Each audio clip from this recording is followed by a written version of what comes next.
and welcome back to another episode of The Book Stop. I'm your host Jen, and I'm very excited to talk about today's episode. But before we begin, there will be spoilers as we talk about major events that unfold within the story. In addition, each episode will have a list of trigger warnings in the description. Be sure to follow the podcast on Instagram at The Book Stop Podcast, and show your support on Patreon for early access to episodes and other additional content. And welcome back to another episode of The Book Stop. Hello. And we're here with Shelby today. Good morning. Oh, good morning. And what book are we talking about today, and why did we bring this book? Today's book is going to be Romancing Mister Bridgerton. Anybody who doesn't know Bridgerton, this is a popular Netflix series. The Netflix series is, I would say, loosely inspired by the book. It's pretty inspired by. It's just very wrapped around. Like, they've enhanced it a lot. But, like, the characters are all the same time. Like, when it's happening, yes, it is. Like, it's still in the same Regency era, but, like, the events in the story are not at all the same. But for anyone listening, Romancing Mister Bridgerton by Julia Quinn.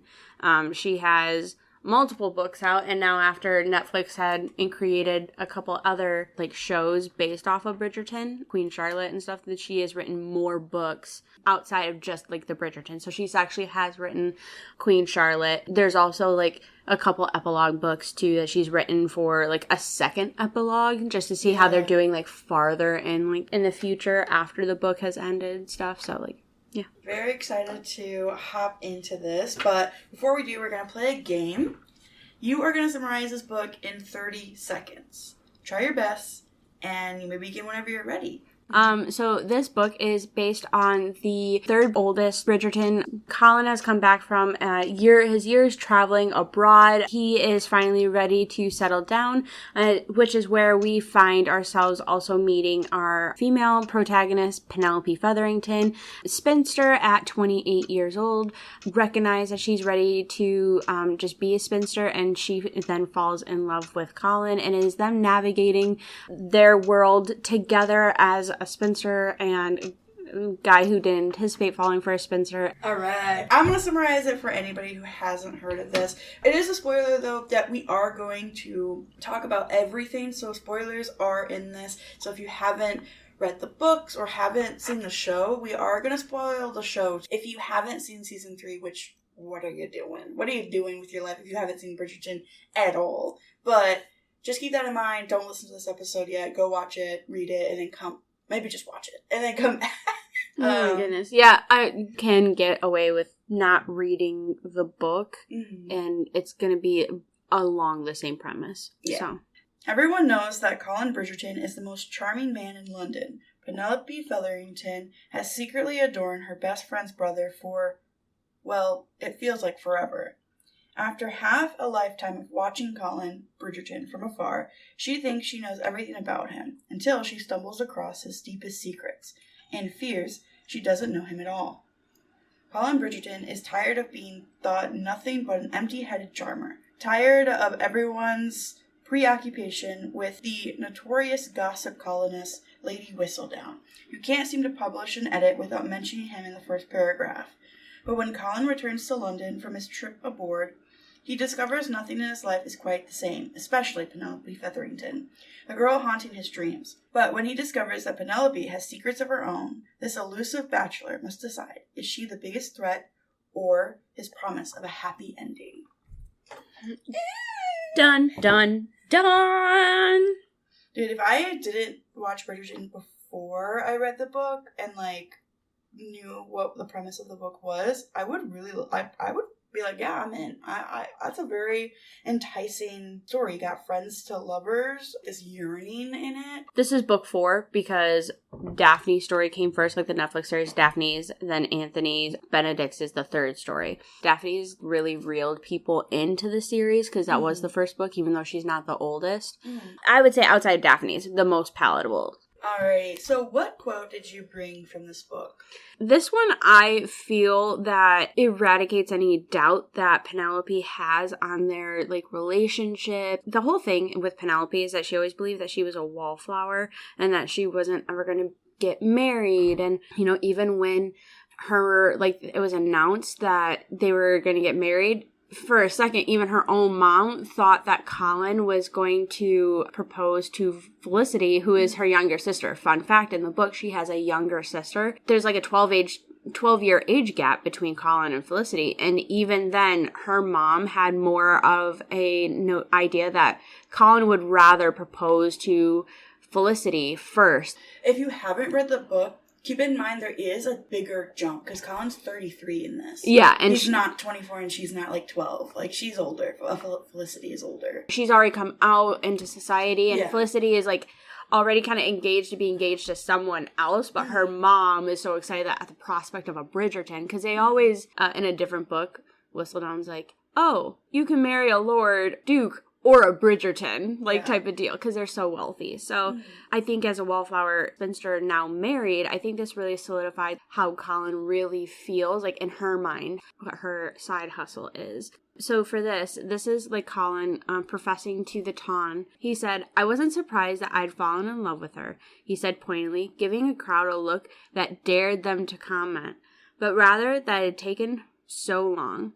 I've known her for so many years, you see, he continued, his voice softening, and somehow I'd never taken the time to look inside to see the beautiful, brilliant, witty woman she'd become.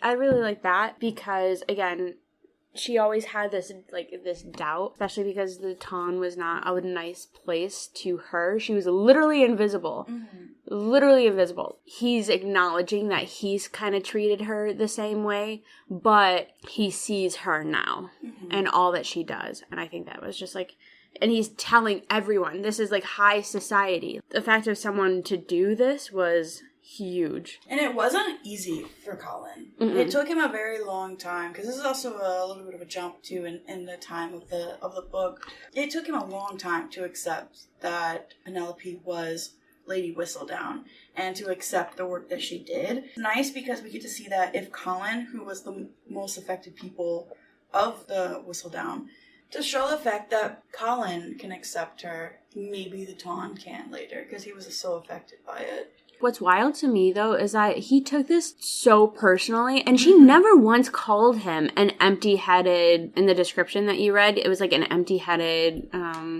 charmer. She never said he was an empty-headed charmer. Mm-hmm. Never once. She always, like, essentially said really good things, and he acknowledges that. Like, Penelope calls him out. Before he knew, Penelope calls him out and says, at least she's never, like, said anything mean about you, like, calling you in comparison to, like, an overripe citrus fruit. Mm-hmm. And he was just like, ooh, yeah, you're right. He has that pre-notion to himself, right? Mm-hmm. But she's actually always said glowing things about Colin. And so you're right, he is the more affected one, but he was always highlighted. Mm-hmm. Like, he was always, and I feel like that, if anybody's been reading it for 10 years, like, should have known, but... Yeah.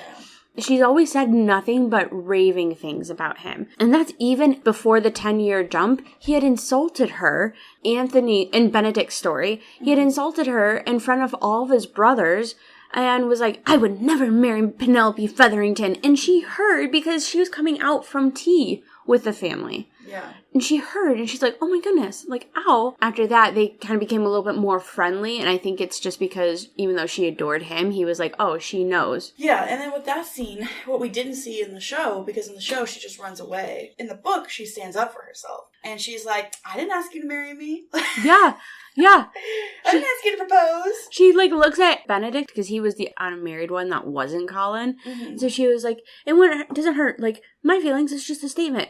Does it hurt, like, Benedict's feeling if I tell him I don't, like, I'm never going to marry Benedict? And I think it was that frankness that kind of, what people think is that in the show, right, that they've had this friendship all their life and really close, but actually they narrate that in this, like, 10-year gap. After he insulted her, though, that's when they became friendly and stuff like that. And anyways, we're getting too far into it. It's just that was the catalyst for, like, the frankness that is like kind of establishes their relationship later on down the line. And so it's just wild to me that it took Colin so long, because they've always had this kind of frankness. And when they discussed it, it was mainly his pride. No, you're absolutely right. It's definitely his pride. He didn't take Penelope's feelings into account at all. Mm-hmm. It was just the fact that he was so prideful. And I think that's why I really like the quote, though, because he was like, I acknowledge that, like, she's brilliant. I should have recognized it longer, not only to get to marry her, but even in saying that she's brilliant and all this stuff. Like,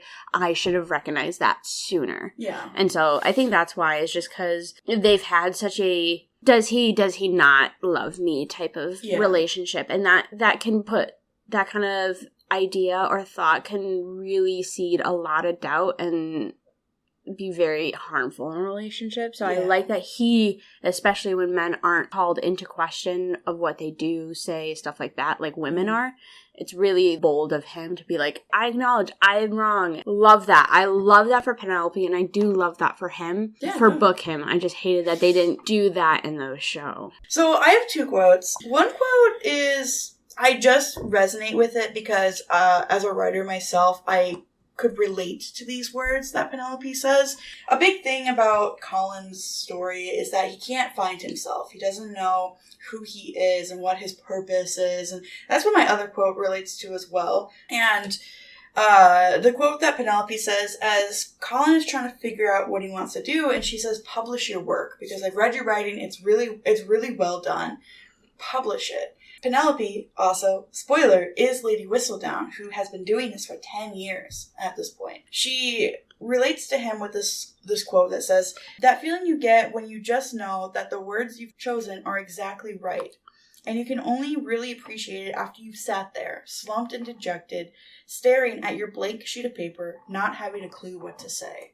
I think that really relates to Penelope as well, as being a character that is a wallflower and never knows what to say. So having her have a moment where she feels strong and feels confident, and even though it's on paper, and having Whistledown be the thing that makes her grow into her character all those years, it's just a nice feeling knowing that this character that doesn't get a lot of screen time in the Ton still has a lot of screen time as a secondary persona almost. I just love Penelope so much. She's quickly, like both the show and the book too, because we'll talk about it in a second, but she has so quickly become one of my favorite fictional characters.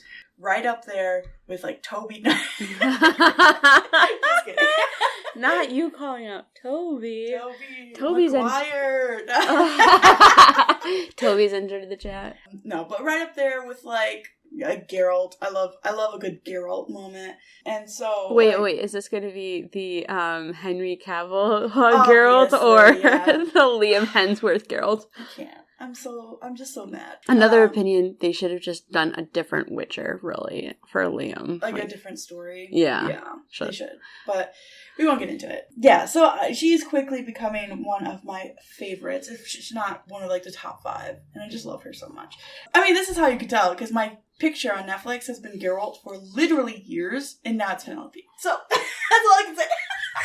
I love that. I didn't know that they had a Penelope. I just have a grouchy old man from Series of Unfortunate Events, the Count Olaf. Yeah. You need to put it as Penelope. Or you could be Eloise and it could be a duo. No, I don't like Eloise in the show though. She's so annoying. She is. Okay, fine. You can be Colin and I'll Penelope. Oh my god, we can link. Alright, my other quote is, so this quote is talking about Colin, how he is being whiny about being a man in the 1800s, and a white man to be specific, and how he's not accomplished, and like, I get it, okay, I get your brothers are the Viscount and Benedict, and Gregory is over there he's in school, and he's got a lot of things going on for him too, but having been a man in this time, Penelope literally is like, just go do it. Just go do what you want to do. You're holding yourself back. And she says in this quote, so I'm going to read a little bit of pretext just to get in it. Colin says, I can't believe I sat there complaining to you that I had no accomplishments when you had all of Lady Whistledown. A little bit further down, she says, Penelope parted her lips to speak, but she didn't know how to say everything that was in her art. Colin had so many achievements. She couldn't even begin to count them all. They weren't something you could pick up like an edition of the Lady Whistledown, but they were just as special. Maybe even more so. Penelope remembered all the times that he had made people smile, all the times he had walked past all the popular girls at balls and asked a wallflower to dance. She thought of the strong, almost magical bond he shared with his siblings. If those weren't achievements, she didn't know what was. That's a good one, because it really speaks to his the existential crisis he's going through. Yeah, everyone has this at some point in your life, and it's very popular after high school, especially, or college, or like any kind of big time-consuming part of your life. You're gonna have this like longing for a purpose, because that's the existential crisis. Is what is our purpose of being here? Mm-hmm. What is the purpose of our lives? I do like the approach that Julia did with that of him searching for his purpose. I really do like that, and I think it's a good, solid base to pull for Colin's character, but she just did not do it right. Instead of making it feel very confounding, she made it very... The whiny is the only word I can describe it as. The thing is that she writes her men as whiny. It was the same way as like with Benedict and Anthony in some shape, way, or form. Like they were very whiny in the books too, in different ways, but still very whiny. So the way that she also described the idea of women in the book too, like Colin was like, can't have a conversation with women without going to point A, B, C, D, and 12. And it's just like some of this, I think that she struggles. She writes some well-rounded characters very well, and then others though that it's kind of like, I don't know if she tries to pass it off as humor. It feels kind of like, I don't want to say lazy writing, but I think that's what it is that like some characters are very well-rounded, very like don't have that like dichotomy between like how they presume women think. And I understand that this is the 1800s, but like I don't think that a comment like that needed to be made about, I don't know, it's just I struggle with some of Julia's writing because it's so good in some parts, and then others it's like what is happening right now. That's why I'm so taken with the show, and I won't be finishing the books because I adore the show. I really loved it. The men in that show are so well-rounded and good. Anthony's story and Benedict's story, and they add such diversity to it. Like, they're not afraid to show LGBT characters, and they have a lot of people of color in this, and you won't find that in the books. It's progressive, and it's very modern, and I love that. I think it's such a nice twist that a lot of people are afraid to do, and Bridgerton is excelling, and it's shooting off because they're doing the things that people are afraid to do, and people took to it really well. And I think that Julia's books, because they were written in the 2000s, I want to say. Yeah. This one I think specifically was written in like 2004 or something like that. Yeah, so I wouldn't even say that they didn't age well, but there was just not enough to propel it into the future, because if she went back and like rewrote it or something, there's a lot of things that have to change about it. I guess to sum that all up, I'm just really glad that it's not an exact adaptation from the book. I'm glad that they took a different approach with it. Yeah, up until season 3, part 2, I thought that the Netflix series was like the most well done adaptation, where they took, like you were saying, that artistic liberty with the story and made it desirable, because Netflix has a tendency to kind of ruin, I feel like, shows with artistic liberty, whereas this, so well done. Part 2, unfortunately, for some reason, Colin Penelope story, they had a winning shot with this book. I don't know what happened in like the on Netflix side of things, but they fumbled it. It's the best book so far, and yet the most disappointing season on Netflix. It's because they have a different director or writer in this one. The first 2 are written by the same person. This one's written by somebody else. Or directed by somebody else. So that's why it's different. I did not know that. Yeah. It still has the highest rating out of all the seasons. I think it got like a 8.5 or 9.5 or something like that. So it still has the highest rating, but I think that it could have been a solid 10 if they would have stuck to Penelope and Colin's story and not so much about everybody else. Yeah. Like, Benedict, I think, got more screen time than Penelope did, and she's the main character of that season. So what are some things that you liked about romancing Mr. Bridgerton? Do you really like that they showed the existential crisis of, like, Colin? Because I think that really forced him to be a lot more introspective, or, like, just to reflect upon himself and the people around him and how he interacts and stuff like that, which I really like. I really like the fact that we saw a lot more of not only Hyacinth, who is the youngest Bridgerton daughter, but also the youngest Featherington daughter, Felicity. I really, really like them because they're major parts of the plot. And so is Eloise. And Eloise in a good way, too, because in the show, it was not. But this one, she was a driving force when it comes to Lady Danbury's bet. So one thing that's different in the show that is in the book is that the reason that there's a price to find Lady Whistledown isn't just because on the Queen's behalf, but is actually because Lady Danbury was so bored of the season that she was like, let's find Lady Whistledown, 1,000 gold marks, and whoever finds Lady Whistledown. I really like that because then there's not malice to it. We're bored. We love Lady Whistledown, but we're bored. So let's find out who she is. Like, it's been 10 years. We gotta know at this point. That's the catalyst for a lot of these characters and their plot lines from here. So the £1,000 reward is so interesting to me because once it was mentioned, they really didn't mention it again until Cressida came around. And it was like, I need that money. I wish that was the focal point of people trying to figure out, get more people involved, and not necessarily for the money, maybe just the satisfaction of knowing who Whistledown is, but it would have been so helpful plot-wise if we could have saw more of that aspect of people getting more interested, because it would show the Taun being so manipulated and like how easy they are to be like taunted and stuff, and then have more people interested in looking, and it grows tension on Penelope. It was like we didn't really see it at all until Cressida came around, and it was very low effort, I guess. Like in the show, it was more. You see more of Cressida's side, which is nice because you get to see the understanding of why. Also, do you know how much £1,000 is in 1824? They kept saying it was a king's ransom, but I don't know what that would have been. Oh, I got a price right here for you. You tell me. So, £1,000 in 1824 would have been £137,586, or $175,000 here. Wow. And then, so that's why when in the show, the Cressida was like, I want £10,000. And then she was like, I want £20,000. And Penelope's like, yeah, I can cover that. Don't worry. Right. And I was like, that's like $1 million. Yeah, especially because, so in the book, her dad is gone. There was never called into question on, like, who the new Lord Featherington is going to be. Yeah. For a good portion of it, Penelope was able to take care of her family. Like, so there wasn't ever that call into question and the risk of finances. That never happened in the book.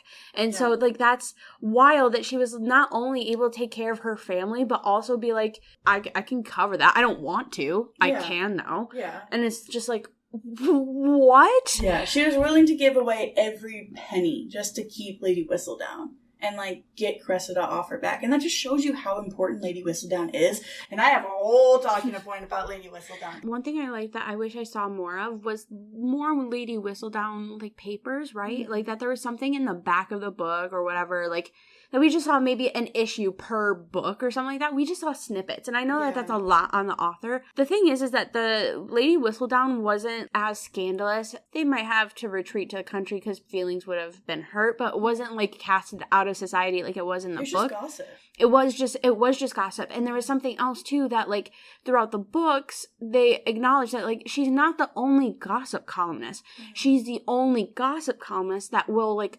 won't speculate and will tell people the truth, and will call people out by name. And that's what made her so popular, was she called them out by name, and was able to accurately recall said gossip. She could speculate on what could happen in the future, but she never speculated on what the details were. So because of that, nobody had it out for her in the sense of like, oh, she's a horrible woman.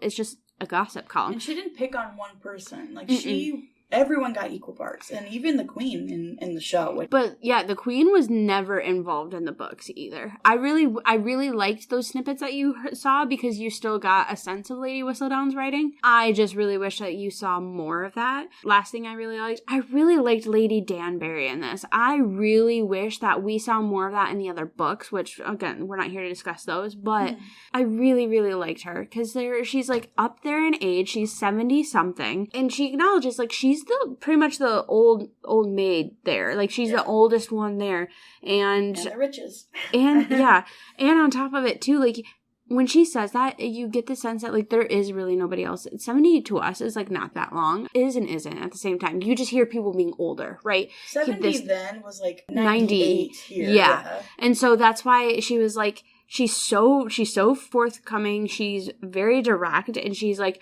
this boisterous lady and stuff. The fact that she was able to throw around 1,000 pounds, like it shows not only her weight and influence in the ton, but also like how confident she is herself. And I just really loved her and her relationship to Penelope even before she found out that she was Lady Whistledown. It's great because I think that that's a relationship we deserved. Yeah, absolutely. I want to hear what you like. It's your podcast too. Let me hear it.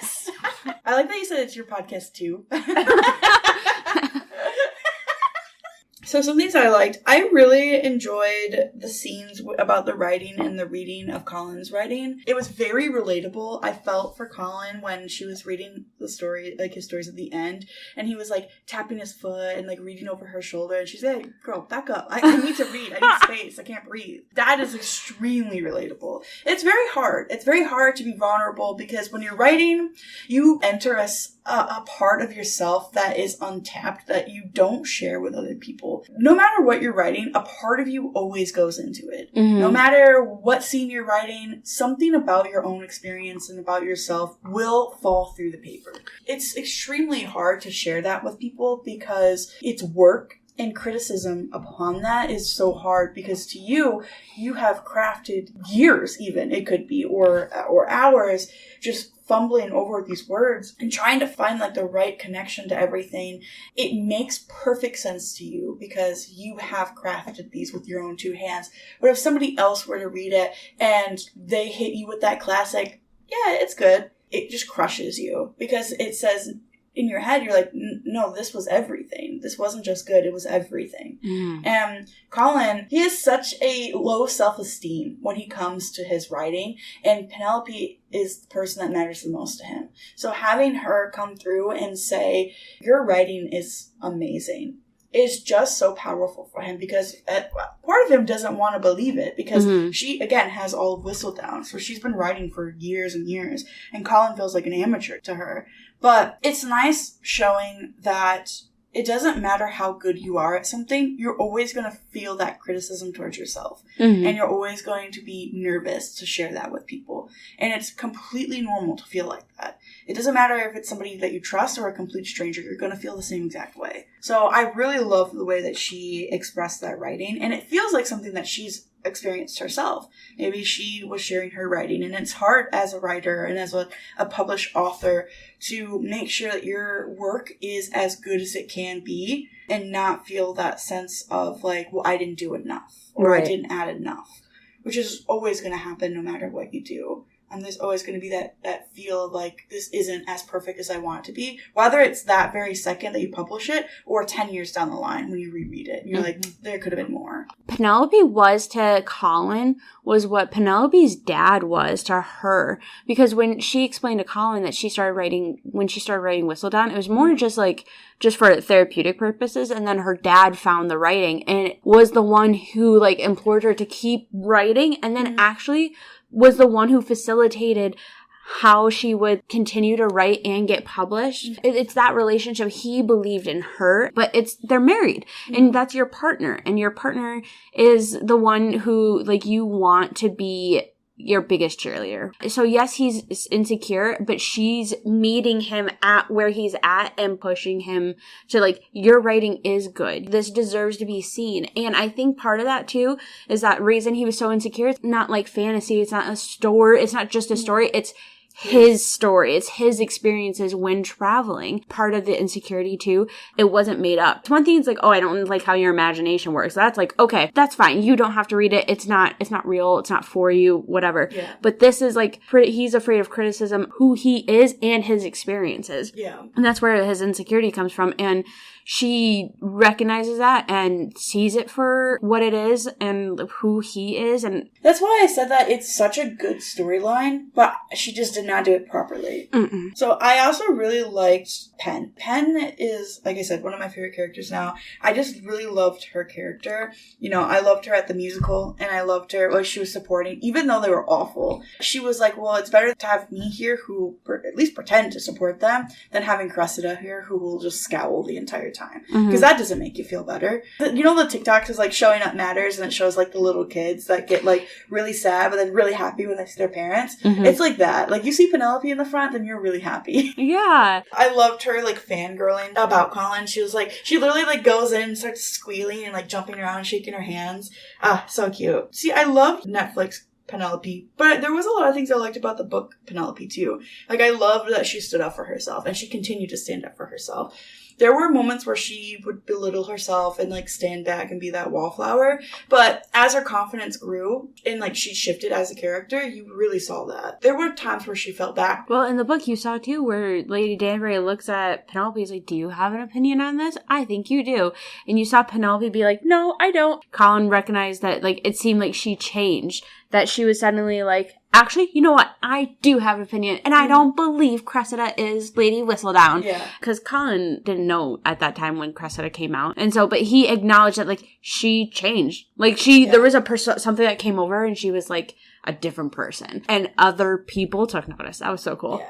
Now we just shift over to our dislikes. So I know we were just talking about how it's so hard to like share your writing, but there are things that people aren't going to like about your writing. And so I have a bit of a list. Okay. So why don't you share yours? Okay. This is in no particular order. Like, this isn't like what I hated most to the least or anything like that. No ranking. But so yanking, maybe stop touching her. Everything about Colin guiding her is yanking. Oh, I yanked her off the couch. Oh, I yanked her through the door. I yanked her. No. How about you gently caressed your wife? Because she's amazing and perfect and beautiful. Stop yanking her. Right. Just like guiding or just held her hand, or because there was only one instance where he held her hand and he wasn't like pulling her through something. Exactly. The yanking was driving me insane. I literally highlighted in my Kindle and I wrote stop. It's driving me insane.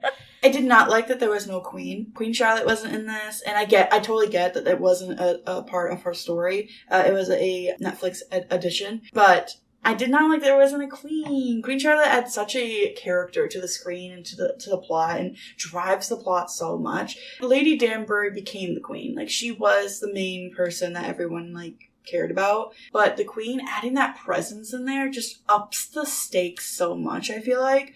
So I didn't like that there was no queen. I personally didn't mind too much. You were right, it adds something to it on screen, but in book it doesn't seem realistic to me that a queen would be so overly invested in who a gossip columnist is, because it's literally just like, why would you want to unmask someone so badly? Because in the show, she was taunting the queen. In the book, stating gossip. There wasn't a desire to have her outed because she was taunting, you know, a royal person, and that royal person wasn't just desperate for the Lady Whistledown's approval. I don't know. I think that the queen in this season was a little overly invested, which doesn't make sense because she has to be the ruling monarch right now because George isn't able to. It was kind of, to me, it was a nice breather. But I get it, though. Definitely for a show purpose, she definitely adds a lot more depth to the plot, which, yes, I agree. Yeah.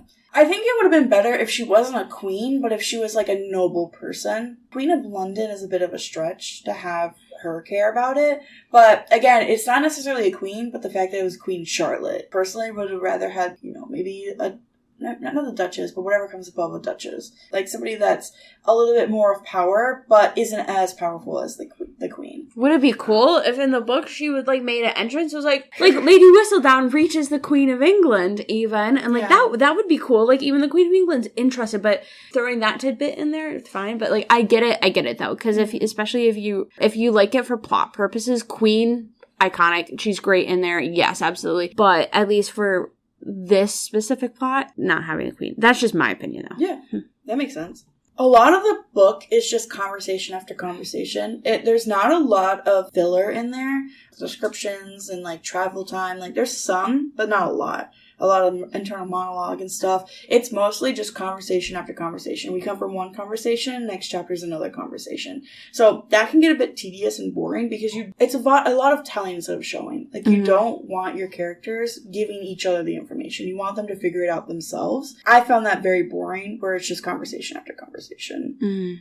So I didn't love that. Yeah, the timeline definitely gets a bit muddy because of it. Because I don't even know how long it was between the time that Colin found out she was Lady Whistledown to them becoming engaged, getting married, and then having Cressida claiming she was, and then being ousted. You know what I mean? Yeah. Like, there's that timeline gets very lost. Yeah, the timeline is very confusing. Okay, my biggest one. I have two pools. Okay, I have Penn and Colin. Okay, and then just Colin by himself. Okay. So my first pool, we're gonna dive right in. Colin and Penelope were done dirty. They deserved a much better love story. Okay, not every relationship has to be perfect. Of course. Right. Never. But, oh my God, they fought so much. It just got in the way of a lot of stuff. I say the same thing about the show, too. It's like, they deserve such a better love story than they got. Like, the show was so divided between so many characters. Snaps. Yes. They deserved so much better. Like, it is not fair that the Duke and Daphne got an entire series about themselves. And again, I totally understand their first season. And season 3, there's so many developed storylines. But I don't care about that one kid that became the Viscount of the new house or whatever because a family member died. I'm sorry, Benedict, but I don't care about you. I care about Penn and Colin right now because that is who I've been rooting for this whole time. It was so dirty. And I'm going to stand on my hill and I'm going to scream across the world that Penelope deserved a better proposal than that. Are you going to marry me or not? Excuse me? No, I'm not. Right. Because what happened with Daphne and, like, the Duke, they had to hurry up and get married in the books. I mean, that was like that in the show, too. But they were caught in, like, a scandalous position. They had to hurry up and get married. So did Anthony and Kate. Anthony put Kate in a scandalous position. And then Benedict convincing Sophie of being his mistress. And so by the time that they got around to the proposal, it's like, seriously? Like, it was followed the same lackluster proposal that, like, the rest of the books had. So it was just, I understand. It was very disappointing. In the book, it followed on theme. In the show, however, though, I burn for you. You are the bane of my existence and object of all my desires. Like, yeah. And then, are you gonna marry or not? You're right. It's so frustrating because, you know, at the time, and at least in the book, we get to see her internal monologue, and she literally is like, I don't know if I know him anymore. I don't know if this is the Colin I know. Because he's yelling at her about Lady Whistledown and all this stuff. So, and then he's like, you want to get married? I guess. Do I get a choice? Like, you did all these things to me, and now I'm spoiled goods, essentially, is what they say. Now I can't get married to anybody else, and nobody's going to take me, so I guess I'll get married to you. That was very disappointing. It followed on theme for the book series, definitely not in the show, and that's hard. My biggest one, though, is definitely Colin. I did not like Colin in this. I'm sorry. And I wanted to like him, but he was just written so wrong. Like, he had, like, so many negative flaws. Like, you can have flaws in your characters. You should have flaws in your characters. I wrote down a list, okay? So, he was very whiny. That's fine. You could pick 3 of these, okay? So, he's whiny, he was mean, he was rude, he was very invasive. He kept saying, "You're my wife. You're my wife." No, yeah. My wife. Possessive. Yeah. He was yanking and grabbing her. He talked about killing her a lot. He talked about how he thought about how he wanted to tie her to a bed and leave her there. Right, and not in the way that a lot of people like. Like, that's feels like family annihilator type vibes. Yeah.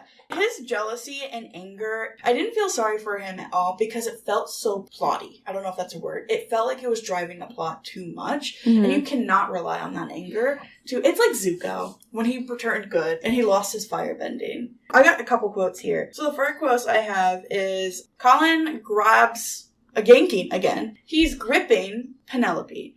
And the quote says, he's thinking, But he couldn't let go. He knew he was hurting her. He knew it wasn't a terribly nice thing that he was hurting her. But he was so damn furious at the time. It was either squeeze her arm for all that he was worth or lose his temper in front of 500 of their nearest and dearest acquaintances.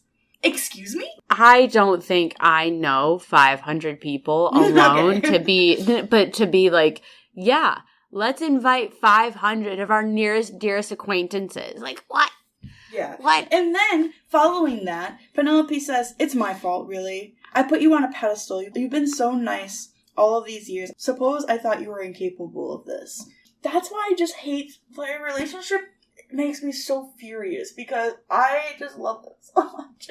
But he was so annoying because he was so driven by his anger. And, like, I get that it's normal to have fighting in a relationship and all that, but it shouldn't be highlighted to a point like this. Like, this is too much. Well, like, love shouldn't feel this way. Well, and on top of it, too, like, Penelope was like, I don't think I've ever seen, like, she's never seen him mad before. Yeah. She never saw him swear. He always was, like, in best temper, best spirit. That was his personality trait, was, like, he was easy-go-lucky, laid back. That was his personality described in the very beginning of the book, and I think actually throughout the other two, like the other books as well. Suddenly, we see like him, this easy-go-lucky guy in the world, and then behind closed doors, anger issues. He's hurting her regularly, and not like an abusive way. It doesn't mean it won't turn abusive. Right, down the line. Exactly. And so again, it's just like it's these very large red flags. Like, you remember in TikTok where there's this, have you ever seen this guy who will literally the red flag guy? Yeah. And it's that size red flag right now.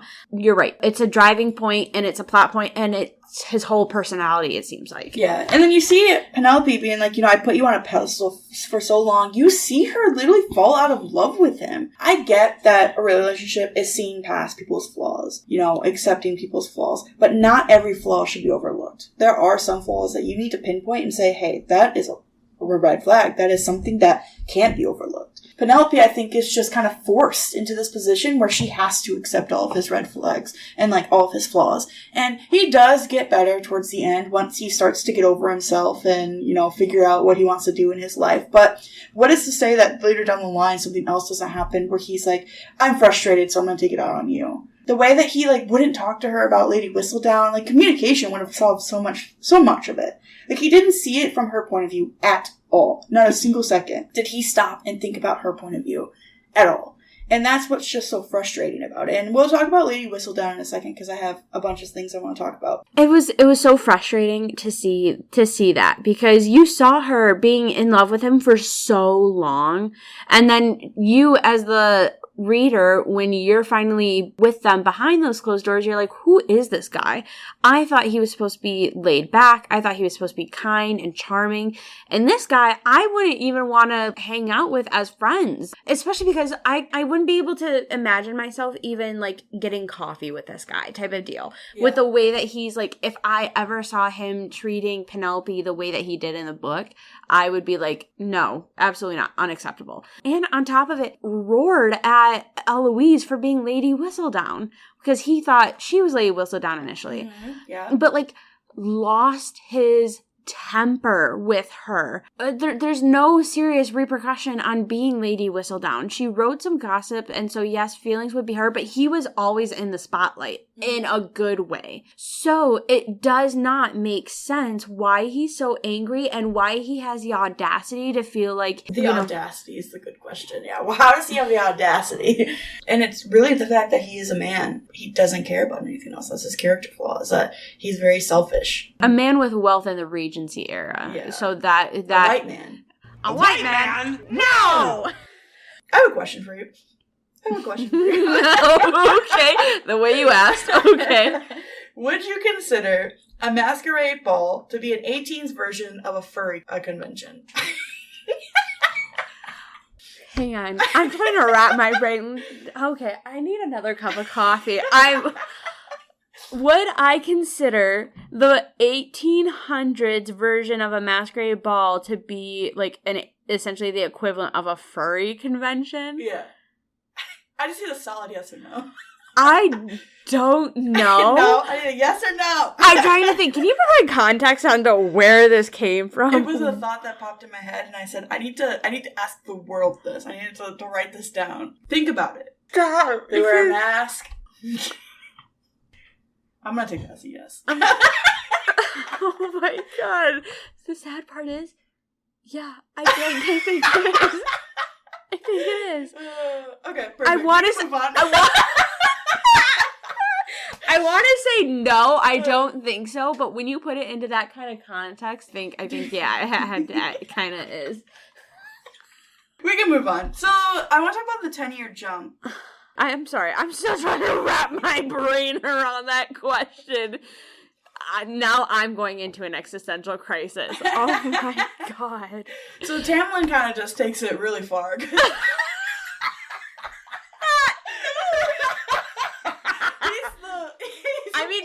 His mask still stays on when he's in beast form, exactly. too. I hope the girl that got a Tamlin tattoo on her ankle never listens to this podcast. Never listens to this episode, I should say. We pray for you, girl.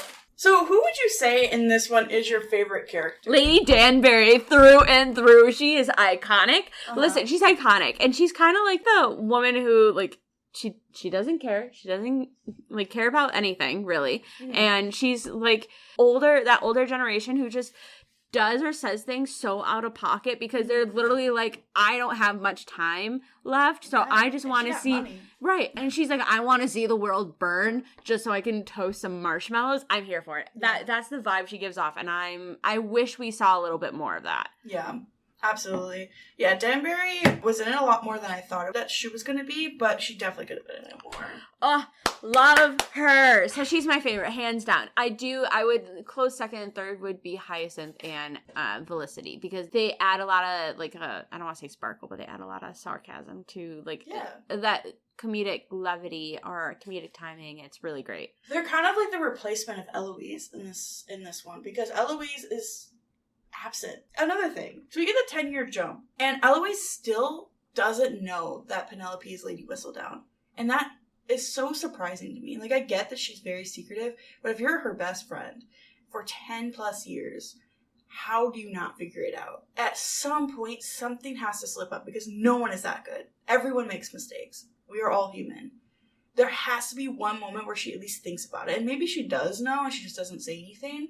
But the fact that she doesn't know is just very, very surprising. Though I think in the book there were a couple times that Eloise was kind of talking and dismisses what, like, Penelope was saying sometimes too. Mm-hmm. And I can't help but wonder if their friendship is kind of the one where I think that if they paid attention, but I think because nobody in the town really paid close attention to Penelope, they dismissed still some things that she says.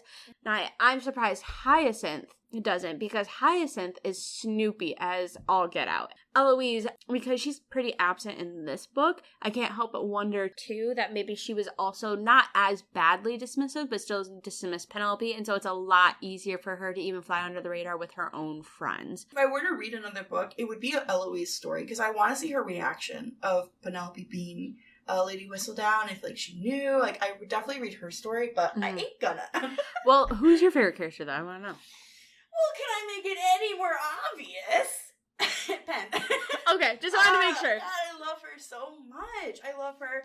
Nicola, perfect character for her. She represents Penelope so well. So well. I think they still could have incorporated the 10-year, like, skip, though, because in the first 2 seasons, they did a really good job making her, as the book described, a little bit more pudgy with a very sallow skin because of the yellow and stuff like that.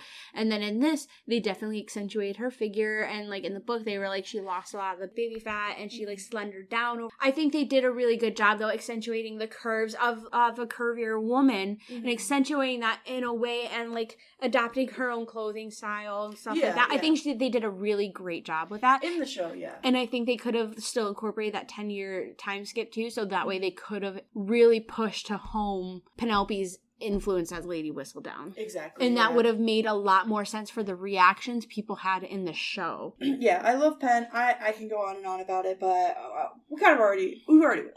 So she's iconic. Well, she is the best. She is one of the best characters, honestly. Yeah. All right, gonna take a second here to shout out our Patreon subscribers. Ayo! So for those who are subscribing, big thank you to supporting Jen and eventually me. No. But with that, Nick W, Ashley A, Tim O, Janeth P, Patrick C, Emily P, Jack J, Mike T, Tracy H, Stephanie A, Hunter H, and Lulu. Thank you guys so much for being OGs and really like being there and supporting Jen through this podcast. Yeah, thank you guys so much. It means the absolute world to me. I've been doing this for a while, and I really enjoy doing it, so I'm glad that a couple people are listening to it. That is pretty cool. If you want to be part of the Patreon shout-out, head over to Patreon and subscribe today. Let's talk about Eloise. So Let's. Okay, so this actually will tie into the whole Lady Whistledown of it all, too. Eloise was interesting. I expected her to be in it so much more in the book because she was such a vital part in the show. Mm-hmm. She was the driving force for most of it. She was what got Lady Whistledown out of the shadows because she was pushing so much for Colin. And in the book, she literally, the last chapter, dipped away. We don't even know where she went. To kind of spoil it, is that she dipped off. She was writing letters, right? And they were to Sir Philip Crane. Mm-hmm. And so she dipped off and ran away to Sir Philip Crane during their speech and everything like that. And so... Oh, my God. But Eloise was very in her own world during this. But I think a big driving force for her being absent was because it's like, oh, well... She even says in the book to Penelope, like, oh, I thought we were going to be spinsters together and grow, and she sees now that not only is that no longer the case, but it's in her immediate vicinity. It's not like Penelope, like, got up, married, and moved away type of deal. It's in Eloise's realm of her immediate vicinity, her family, right? Her immediate family member. Penelope is now an immediate family member after marrying Colin, so she was like, you know what? And it even says, too, Penelope never once got a marriage proposal.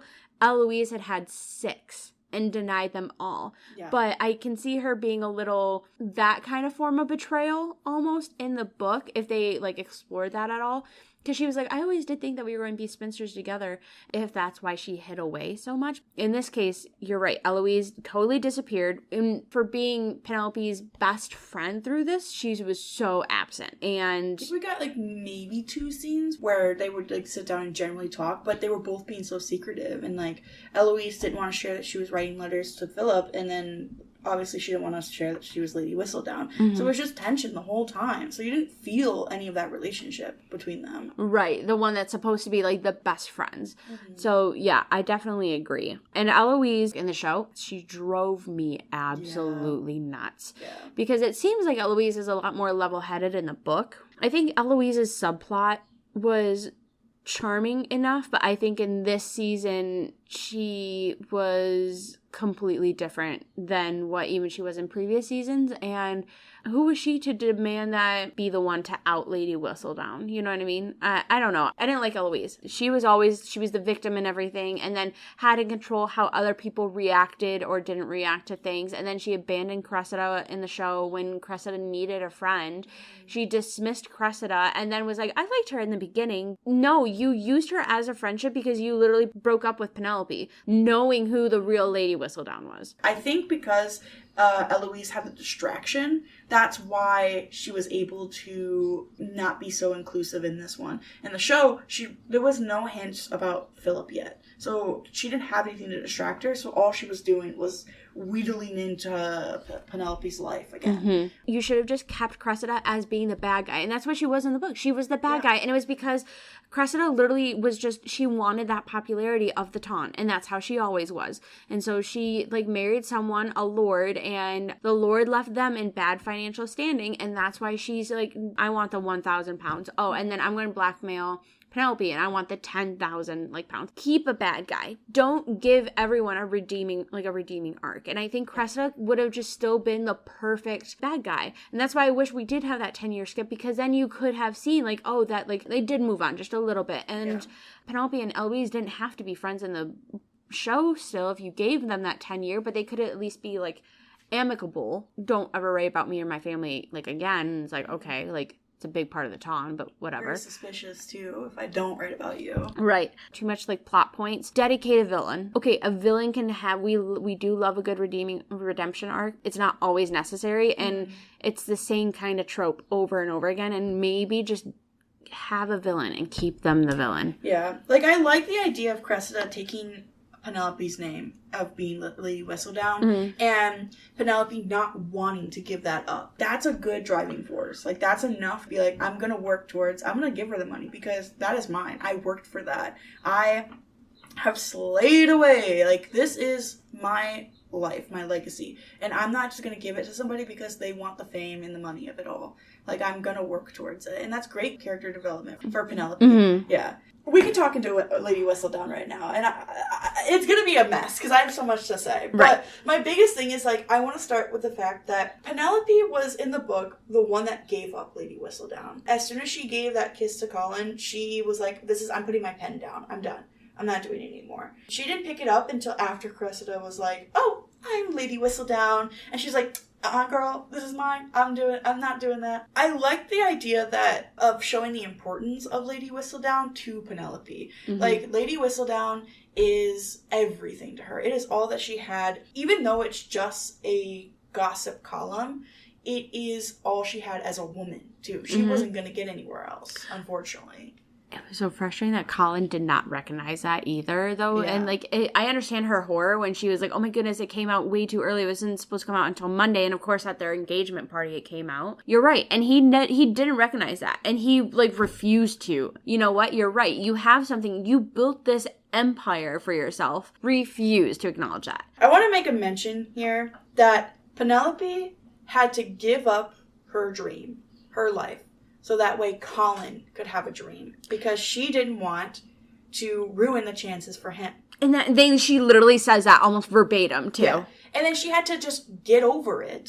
Because Colin was whining about everything. And I just want to also make a mention that if the roles were reversed, Colin would have never given it up.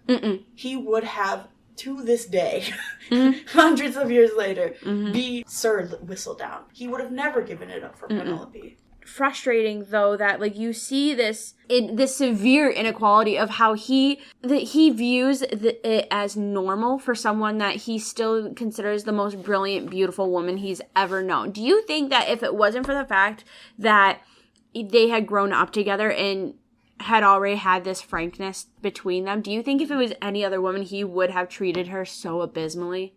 I don't think so. I genuinely don't. I think that he would have never found conclusion within himself. He would have just complaining because women at that time weren't authors. They were, but they were written under a pen name. Yes. Nobody ever took claim of it until a little bit later. So he would have never found somebody that was as passionate about it with him, at least that would be more open about it, that had the experience that she did. She wasn't confident at the beginning when she was Lady Whistledown. It was something that she just wrote for fun and her dad got into it. But if she didn't have that 10 years of confidence, she would have never been able to help Colin in the way that she does. Yeah, I really wish that instead of in the show the vengeance to find Lady Whistledown, not even for himself but for Marina, because he loved Marina, that was the sole purpose that he didn't like Lady Whistledown. So it almost feels like he hadn't gotten over Marina and he still wants justice for what he lost with her in the show. And that's why he hates Lady Whistledown so much. The thing is like in the show, yeah, he hated Lady Whistledown, but in the books he supported her. He's like, yeah, I support her being able to do what she does, because he wasn't angry with her, he was jealous of her. In the show, Lady Whistledown affected him so negatively all for years. And then in the book, yeah, he didn't have that same like anger towards her, but when he found out after that it was Penelope, that's when his jealousy went through. He wasn't jealous of Lady Whistledown anymore. He was jealous of Penelope. And that, for some reason, shifted into anger. Is a whole thing. And then, like, forcing her to come out at the end was, like, in front of everybody was just, I hated it. I hated that she should have got to choose. You never force anyone to come out. In the book? Period. But, yeah, in the book. Yeah, I didn't care for it. but also too, like, that's 10,000 pounds, right? You read off how much 1,000 pounds back then was, and then again times that by, yeah, I can understand why he didn't, because he's like, I'm not, essentially, I think he even states like, you're my wife, like my property. And so only understand him coming out, I don't agree with it, but I can understand him like kind of saying it, because he's like, that's my, essentially not even Penelope's money, that's my money too now. You're messing with my money, and I'm a Bridgerton, so I'm gonna do what I want. Like, I get that, but also he should have just said something to her. She literally rolled up, and he's like, hey, I got everybody out here, we're gonna go out there and tell them that you're Lady Whistledown, or I'm gonna do it for you. That's literally what he said. You're gonna do it, or I'm gonna do it for you. And that's not okay. That should have been a discussion that they had, like, hey, we need to think of a plan, we need to communicate our plan, and this is what we're going to do. Maybe he should have just mentioned, like, hey, I think you should come out. Here's Anthony and the Duke, and everyone's here is going to support you. Lady Danbury is here to support you. Don't be afraid. I am here to support you. I'll be right beside you. Right. Give her that reassurance, because there was no reassurance that it was going to be okay. And she did not get to choose that. That was just what was so frustrating. Well, I guess it's not much different than what the Queen did. Yeah, absolutely. Either. I hated the ending of the show, well, too. I guess it's just the only redeeming part of that, like, that cringe moment, too, where she doesn't get to choose that for herself, is that, at least in the book, he highlighted, he was like, this is my wife, and I love her. Colin and, like, did nothing in the show. No, nothing. And he said that, he said, like, a lot of the, you know, you're brilliant, you're beautiful, like, you know, one of the most creative, you know, all this other stuff in private to her, but he at least announced it to the Ton, so then that way absolutely nobody had any, like, doubt in their mind that, like, oh, he actually loves her. I think that was a redeeming quality, that even though Penelope didn't get to choose coming out to the Ton about being Lady Whistledown. And that's what a huge thing about Lady Whistledown for Penelope was, like, Colin's embarrassed by me. He's embarrassed that I'm Lady Whistledown, and it's like, no, he's jealous, and that's where communication could come in. But we could go on and on about it. But I think we could both come to an agreement that we did not like. We did not like either ending. And I think that they really missed the ball, because this book still wasn't great, but it's the best love story so far. That's and so sad. Oh, let me tell you. Okay, literally in the book, Kate got stung. Anthony held her down, pulled on her dress a little bit, and tried to suck, quote unquote, suck the venom out. Ew. And that's when Lady Featherington came in and was like, what is happening? You know what I mean? Like, that's the kind of quality of the romance that these books had. Like, Anthony held her down to suck the venom, and she was like, Anthony, stop, and he was not listening. Stop. Yeah. We're done. No, I'm just saying, though, like, this is the best love story out of this series in the book, which is saying something. And with the artistic liberties that Netflix had taken, this should have been a home run, and yet they still fumbled the ball. And so somehow not only did the book fall short, so did the show, and I don't know how that happened. Hashtag Pollen deserved better. Pollen deserved better. So who would you say in this one is your favorite relationship? Lady Danbury and Penelope. Always. I cannot express how much I absolutely love the energy that Lady Danbury brings to the table. I really appreciate the fact that it was Lady Danbury, not Colin, Lady Danbury, who really pushed Penelope to be more confident and was like, you have something to say. I see things too, because I was a wallflower too. So I see you.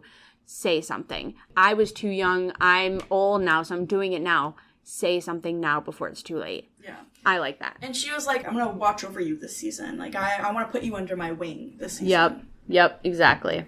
My favorite relationship, it's got to be Penelope and Lady Whistledown. That is such an important relationship within not just this book, but the entire series.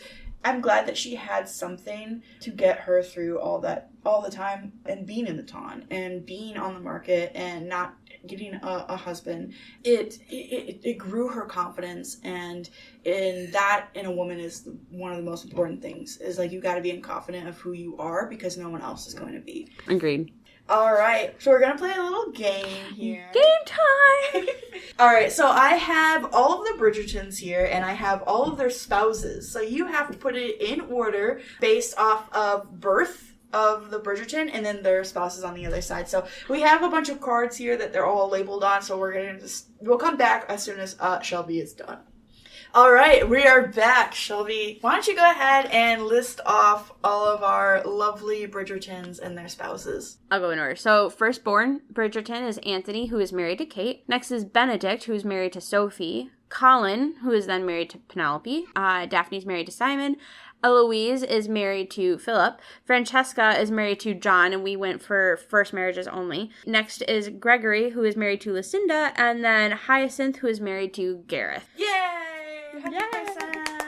I think it's kind of sad that we really didn't talk about Violet at all, but the fact that Violet had 8 kids, she need to calm down. That's too many kids.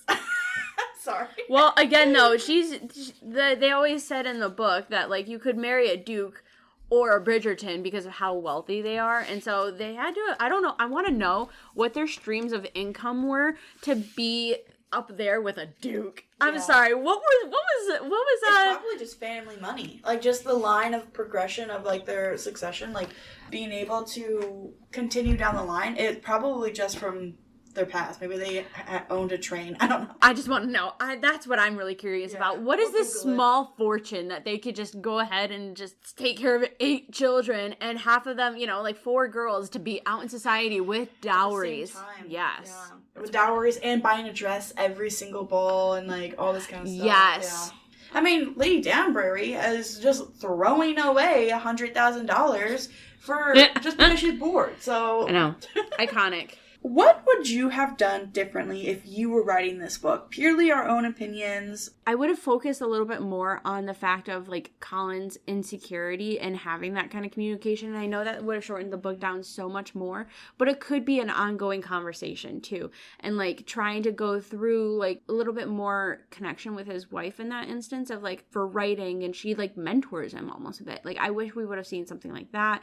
I wish that we saw maybe a little bit more Eloise. If we were going to throw in communication, that would have shortened the plot down a little. Why is she suddenly writing so many letters? Was there something that started? Like, how did these letters come to be? Type of deal from, like, the family outside perspective, because I know it'll be filled in Eloise's side. So just kind of stuff like that. And then I would have not spent so long on only Colin and his, like, existential crisis. It would have made more sense to focus more on Penelope and, like, maybe the decision to go into retirement, because she has been doing this for 11 years. So, like, maybe there's something outside of, like, just Lady Danbury's 1,000-pound reward that, like, we were, like, she was just exhausted. Maybe the deadlines were too much. It gets published every other day. What if she, like, is tired of going out into society because she is a spinster now? So what if she stops going, and maybe some of the information she had, maybe 1 or 2 bad articles, and so she's like, yeah, you know what, I'm tired. I wish we would have seen a little bit more of that when she goes into deciding into retirement.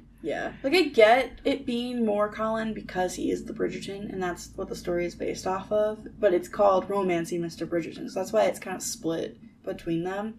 So, but yeah, I definitely agree with the Lady Whistledown. Like, give me more of a reason besides just Colin. Like, don't let her giving up her dream be based on a man. Mm-hmm. Period. I wanted it to lean a little bit more into the significance of losing Lady Whistledown, because, like, it seemed like they kind of just grazed over it and didn't show how truly important it was for her to lose Lady Whistledown. She's like, yeah, I'm putting down my pen. I'm just kind of done. Like, no. Like, this is your lifeline. Like, this is the thing that makes you who you are. Mm. Why are you giving it up so easily? Put more emphasis on it. If you do want to give it up so easily, explain why. Mm-hmm. My biggest one, I put in all caps. It says, chill on Colin.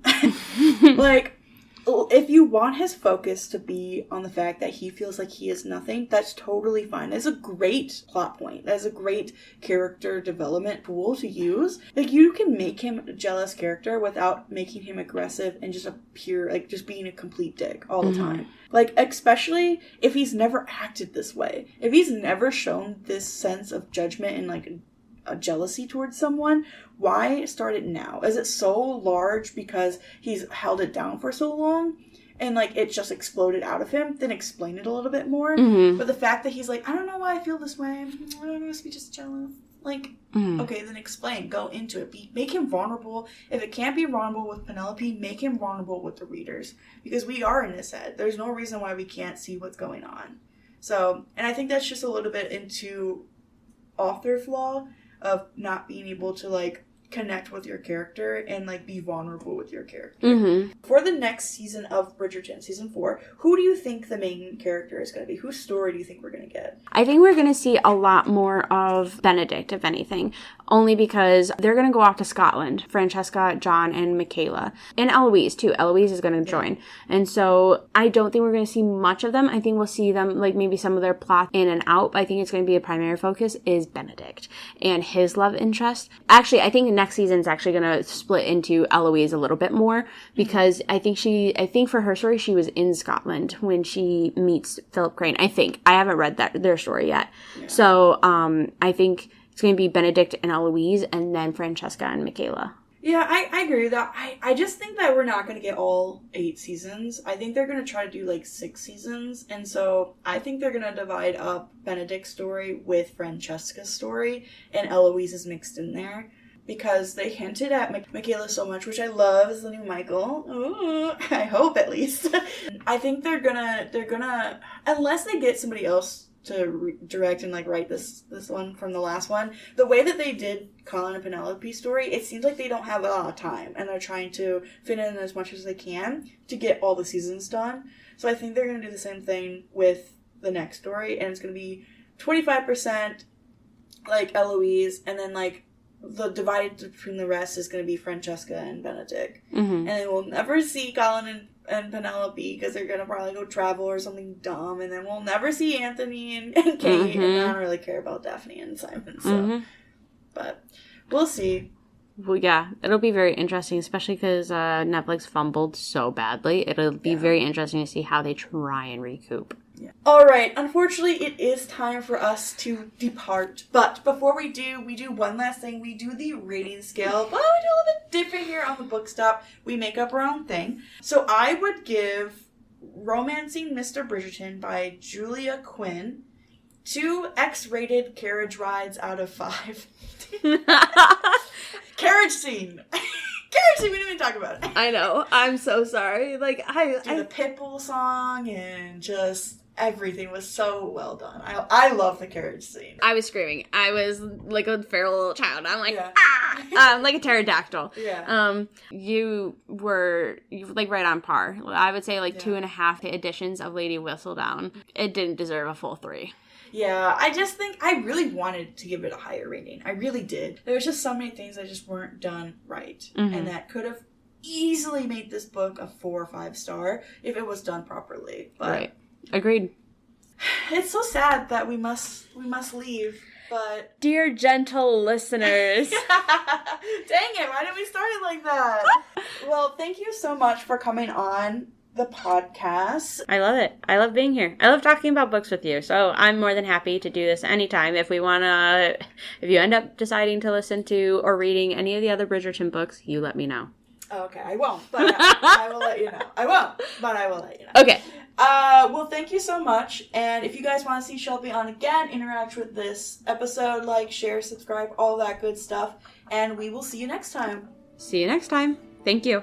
Bye. Thank you for turning the pages with us today. If you've enjoyed this episode, show your support by leaving a review, sharing the episode, and following the podcast on Instagram at The Bookstop Podcast. Join us on Patreon for early access to episodes and other additional content. Thank you for listening, and I'm looking forward to the next one. Hope you are too.